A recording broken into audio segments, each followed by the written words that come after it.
C5 app download ചെയ്യൂ. കാണൂ മുഴുവൻ എപ്പിസോഡുകളും സൗജന്യമായി. എനിക്ക് വേണ്ടി നീ സഹിച്ച വേദനകളൊക്കെ ഓർത്ത് എത്രയോ രാത്രി ഞാൻ ഉറങ്ങാതെ കരഞ്ഞിരുന്നിട്ടുണ്ടെന്നറിയോ? നിനക്കൊരു കാര്യം അറിയോ ശിവ? നീ ഭ്രാന്താശുപത്രിയിൽ കഴിഞ്ഞ നാളുകളിൽ ഞാൻ എത്ര വിഷമിച്ചു.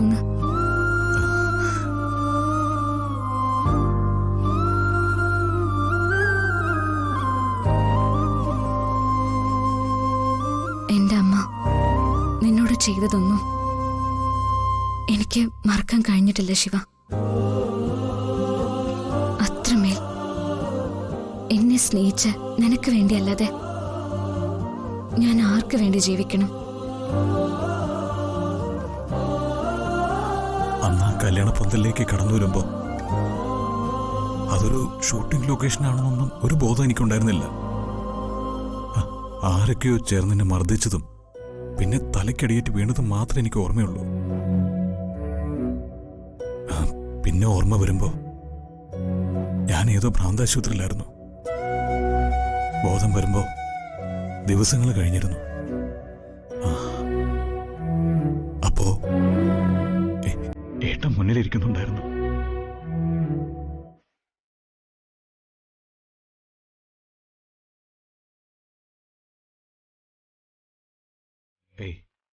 പഴയതൊക്കെ പറഞ്ഞ് ഞാൻ തന്നെ മൂഡ് കളയുന്നില്ല. ഒന്ന് ചോദിച്ചോട്ടെ, എന്തിനാ ഇനി സിനിമയിൽ അഭിനയിക്കുന്നില്ലെന്ന് പറഞ്ഞേ? അന്നാണ് MP വിഘ്നേശ്വരമൂർത്തിയായിട്ടുള്ള എന്റെ വിവാഹം അമ്മ തീരുമാനിച്ചത്. എനിക്കൊരു ജീവിതം ഉണ്ടെങ്കിൽ അത് നിന്റെ കൂടെ ആയിരിക്കുന്നു ഞാൻ നേരത്തെ തന്നെ തീരുമാനിച്ചതാ ശിവ. എല്ലാം ഉപേക്ഷിച്ച് നിന്റെ കൂടെ പോരാൻ വേണ്ടി മാത്രം ഞാൻ സിനിമ വേണ്ടെന്ന് വെച്ചത്.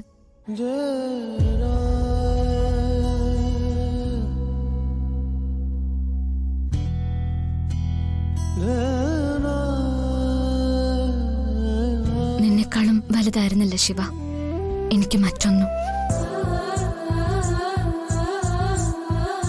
പഴയതെല്ലാം നമുക്ക് മറക്കാമല്ലേ? ഇത് പുതിയൊരു ജീവിതമാണ്, നമ്മുടേത് മാത്രമായൊരു ജീവിതം. സത്യത്തിൽ ഏട്ടനും ഏടത്തി അവിടെ വന്നില്ലായിരുന്നെങ്കിൽ നീ എന്ത് ചെയ്യായിരുന്നു? ഞാൻ മരിച്ചേന്.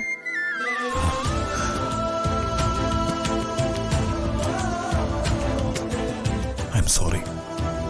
എന്തിന്? എല്ലാത്തിനും.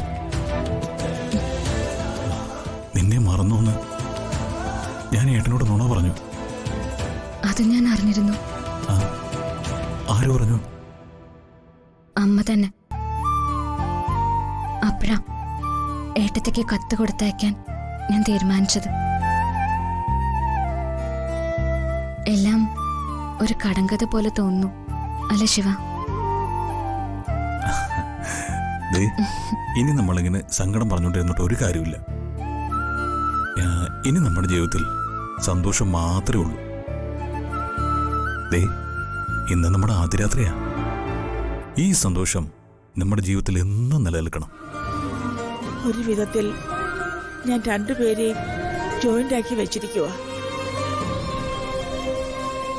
ഇനി അവർ തമ്മിൽ വഴക്കുകൂടി തല്ലി പിരിയും മുമ്പേ അവസാന ശ്രമം എന്നോണം ഞാനൊന്ന് ട്രൈ ചെയ്യുക. നീ എൻ്റെ കൂടെ നിന്ന് എന്നെ ഒന്ന് ഹെൽപ്പ് ചെയ്തേക്കണേ എൻ്റെ കണ്ണ. സുപ്രിയയുടെ ആഗ്രഹം സാധിക്കാനാന്ന് പറഞ്ഞത് കൊണ്ട് മാത്രമാണ് അവന് യാത്രയ്ക്ക് സമ്മതിച്ചത് തന്നെ. മൂകാംബിയിലേക്കുള്ള യാത്രയിലോ അവിടുത്തെ ദർശനത്തിലോ അവരെ ഒന്നിപ്പിക്കാനുള്ള എന്തെങ്കിലും വഴി ഒന്ന് കാണിച്ച് അവരെ ഒന്ന് ഒന്നിപ്പിച്ചേക്കണേ എൻ്റെ ഭഗവാനെ, എൻ്റെ സ്വീറ്റ് കണ്ണ.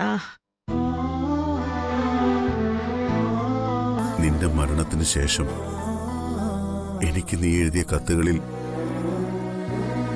ഒരെണ്ണത്തിൽ നീ എഴുതി, എന്തെങ്കിലും ഞാൻ മറ്റൊരു വിവാഹം കഴിച്ചാൽ നിങ്ങൾ രണ്ടുപേരും കൂടി നിന്റെ ആത്മാവ് തങ്ങി നിൽക്കുന്ന മൂകാംബിക സന്നിധിയിൽ വരണമെന്ന്. സൗപർണിക തീർത്ഥത്തിൽ ഞങ്ങൾ ഒരുമിച്ച് മഞ്ഞ ദീപങ്ങൾ ഒഴുക്കണമെന്ന്.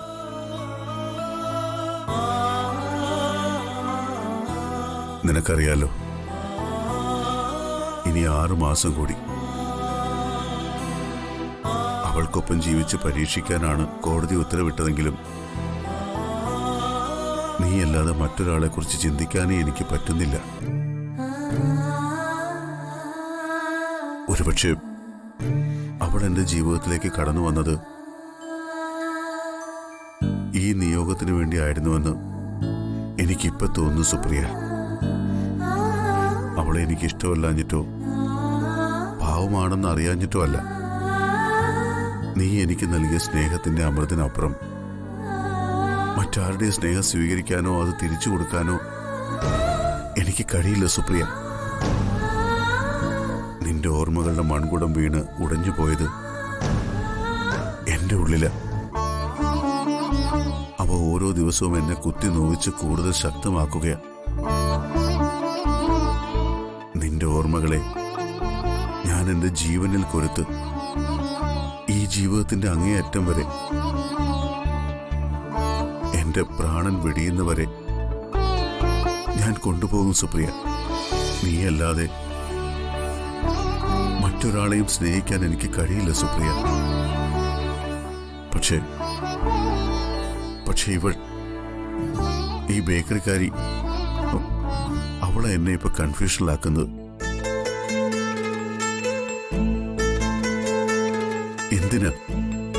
എന്തിനാ ഇവൾ എന്റെ ജീവിതത്തിലേക്ക് കടന്നു വന്നത്? എത്രയോ തവണ അവള് എന്റെ ലൈഫിൽ നിന്ന് അകന്നുപോയി. പക്ഷെ വീണ്ടും വീണ്ടും പല കാരണത്തിൽ അവള് തിരിച്ചു വന്നു. എന്നാ ഇപ്പൊ എനിക്ക് മനസ്സിലാവുന്നു ഈ ഒരു നിയോഗത്തിന് വേണ്ടി അവള് തിരിച്ചു വന്നത്. ഡൗൺലോഡ് ചെയ്യൂ C5 ആപ്പ്. കാണൂ എല്ലാ എപ്പിസോഡുകളും സൗജന്യമായി.